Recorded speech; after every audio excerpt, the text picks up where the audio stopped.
yang salah satu syariat yang dicetuskan oleh Nabi Ibrahim, kemudian diteruskan oleh syariat Nabi Muhammad SAW adalah kurban ini. Berkurban. Sebagaimana kita semua tahu tentang kisah awal mula di syariatnya kurban. Keinginan ataupun perintah kepada Nabi Ibrahim untuk menyembelih putra beliau Ismail, yang kemudian Allah Subhanahu wa taala gantikan dengan bidzibhin azim. Faqaddainahu, kami tebus. Kami tebus, Allah yang menebus Nabi Ismail yang ingin disembelih bidzibhin azim, dengan sembelihan yang agung. Semenjak itu dan sampai syariat Nabi Muhammad SAW diteruskan, disyariatkannya berkorban. Barakallahu fiikum. Namun tentunya masing-masing kita berharap kalau kurban yang kita korbankan tersebut diterima oleh Allah Subhanahu wa taala, yang untuk diterima tentunya harus terpenuhi syaratnya.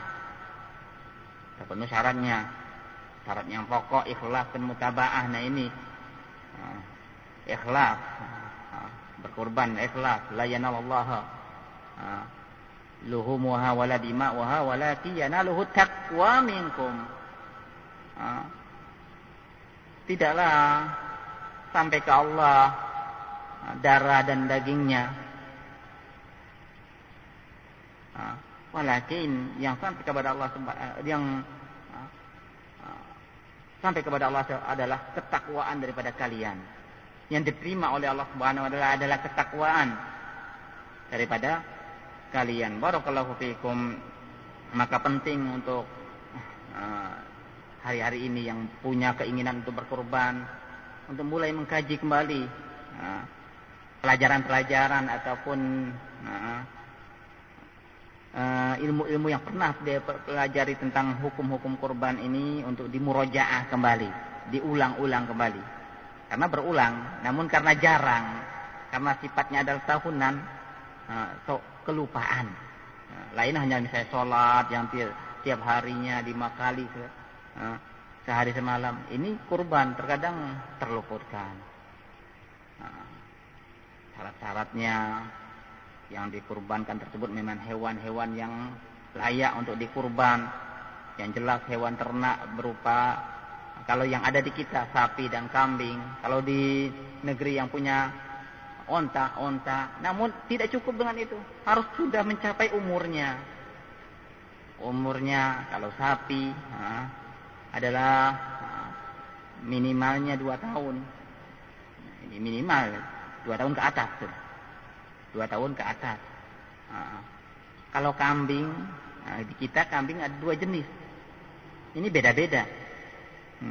Ada namanya kambing Jawa, istilah Arabnya maiz. Ada yang namanya kambing biri-biri, biri-biri, kambing gembel ya istilahnya. Nah ini beda-beda. Kalau yang jelas pokoknya paling afdalnya itu adalah musinnah, usia yang musinnah.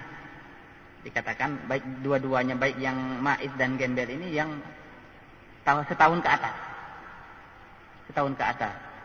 Namun kalau kepepet, tidak dapat yang kambing seperti itu, ataupun tidak terjangkau oleh ekonominya, dan dia berkeinginan berkurban dan ada, maka boleh dia mengambil jaza'ah.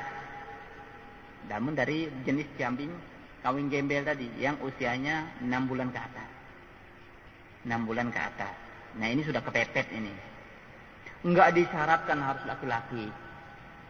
Boleh sapi yang perempuan ataupun babon ataupun jantan. Demikian juga kambing. Selama sudah mencukupi umur dan terbebaskan dari cacat yang disebutkan dalam hadis Al-Bara' Ibn Azib, yaitu bukan yang buta mata yang nampak sekali kebutaannya, baik sebelah maupun kedua-duanya, baik dan juga bebas daripada penyakit yang nampak sekali penyakitnya, sakit sudah mau mati, ataupun cacat tidak pincang yang nampak sekali pincangnya ya ukuran. Kalau pincang dikit-dikit tidak masalah, dia masih bisa bareng dengan rombongannya seandainya berbarengan.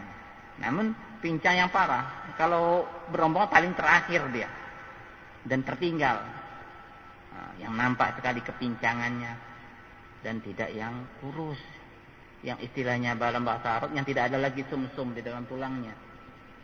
Nah, ini tidak pantas untuk jadi kurban. Bisa jadi tidak sah, tidak terpenuhi syaratnya. Adapun sekedar kupingnya pendek, kan ada memang kambing tidak tumbuh kuping, kecil, ini yang roje sah jadi kurban. Ataupun tanduknya kok tugel patah, yang roje sah untuk jadikan kurban. Ataupun sebagian bulunya kudis misalnya, yang tidak mempengaruhi daging ataupun tidak memudaratkan dagingnya, ya bisa jadi kurban. Yang tadi saja, yang syarat yang cacat yang tidak pas untuk jadikan kurban. Barakallahu fiikum. Nah, syarat yang berikutnya adalah menyembelihnya di waktunya. Di waktunya maksudnya kalau sudah selesai sholat. Setelah selesai sholat. Nah, kalau buru-buru misalnya, wah ini ingin buru-buru makan daging. Selesai sholat dia, imam khutbah dia sudah pulang.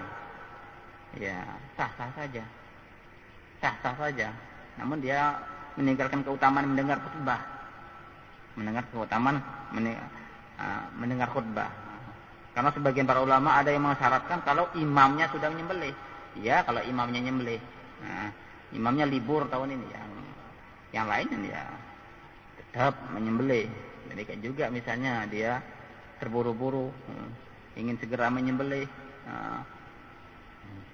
maka boleh-boleh saja. Namun keutamaan mendengar khutbahnya imam yang terluputkan. Menyembelih sebelum sholat. Sebelum sholat ya tidak terhitung kurban. Walaupun dia tetap sah, dagingnya tetap bisa dimakan. Nah, selama mengucapkan bismillah tadi.